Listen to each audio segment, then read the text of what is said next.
Saya menyeru semua orang untuk menyertai ziarah pendamaian dengan dunia yang merupakan rumah kita dan membantu untuk menjadikannya lebih indah, kerana komitmen itu berkait rapat dengan maruah peribadi dan nilai-nilai tertinggi kita. Anda telah melihat bagaimana setiap pembelian, setiap hidangan, setiap klik beli sekarang mengalahkan budaya pengguna, ketidaksamaan dan perubahan iklim. Gaya hidup harian kita menyumbang kepada 2/3 daripada pelepasan gas rumah hijau global. Kita tidak boleh terus hidup begini dan mengharap bumi menanggung bebannya selama-lama. Tetapi ini bukan lagi tentang masalah. Ini adalah jalan ke hadapan dan kita semakin kehabisan masa. Berdiam diri bukanlah satu pilihan. Kos tidak bertindak jauh lebih tinggi daripada kos bertindak sekarang. Jika kita gagal menangani perubahan iklim, kita bakal menghadapi kesan yang dahsyat. Kejadian cuaca ekstrim yang lebih kerap, kekurangan makanan dan air, kehilangan biodiversity, gangguan ekonomi besar-besaran, dan bahkan konflik serta peperangan apabila negara-negara berebut sumber yang semakin terhad.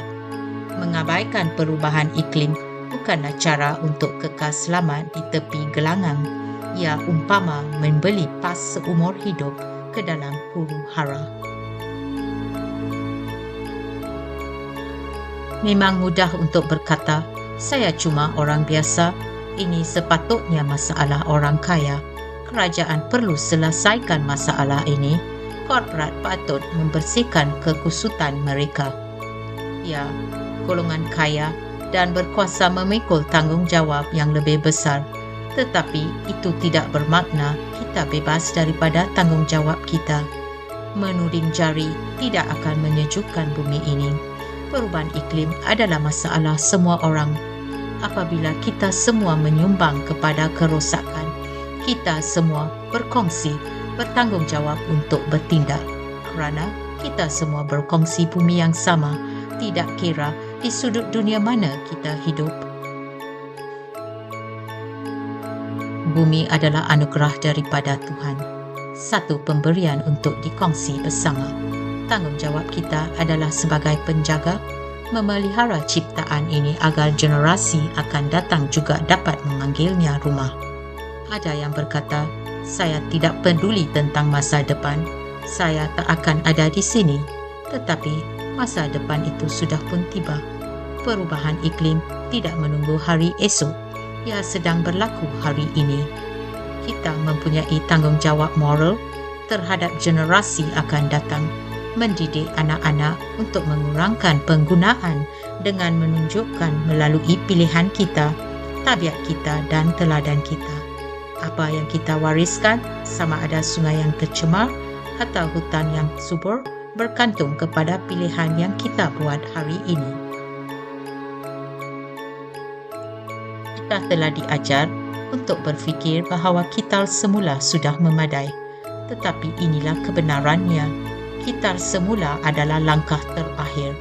Perubahan sebenar bermula lebih awal dalam rantaian tolak, kurangkan dan guna semula. Tolak apa yang tidak diperlukan.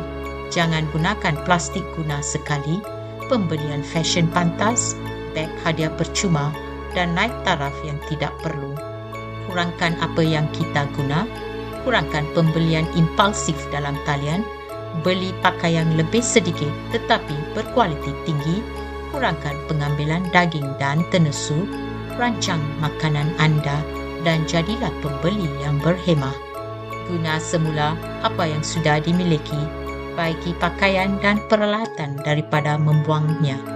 Isi semua botol air, guna semula bekas dan tukar atau kongsi barang dengan rakan-rakan.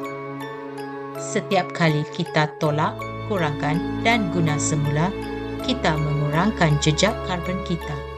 Kitar semula itu baik, tetapi ia sepatutnya menjadi pilihan terakhir bukan yang pertama. Berita baiknya ialah tiada siapa perlu menjadi sempurna. Perubahan bukan tentang melakukan segalanya, ia tentang melakukan sesuatu secara konsisten. Dan inilah kuasa satu tindakan. Apabila anda mengambil tanggungjawab peribadi, anda memberi inspirasi kepada orang lain. Apabila kita mengkompos, menaiki kereta api atau bas ke tempat kerja, atau mengasingkan sisa rumah, ia mendorong orang lain untuk melakukan perkara yang sama. Dengan mengambil langkah kecil untuk mengurangkan kesan alam sekitar, anda menjadi contoh. Anda mewujudkan budaya kelestarian yang akan diikuti oleh orang lain.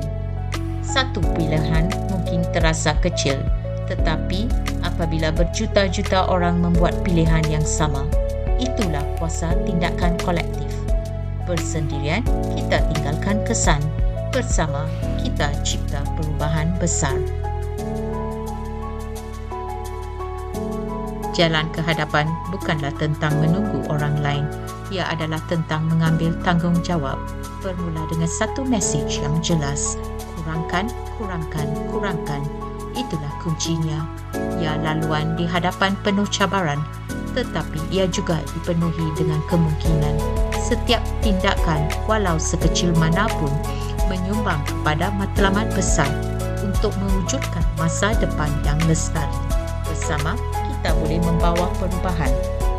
Bersama, kita boleh mencipta masa depan yang lebih cerah dan lebih hijau. Masa untuk bertindak adalah sekarang. Marilah kita keluar dan mengubah dunia.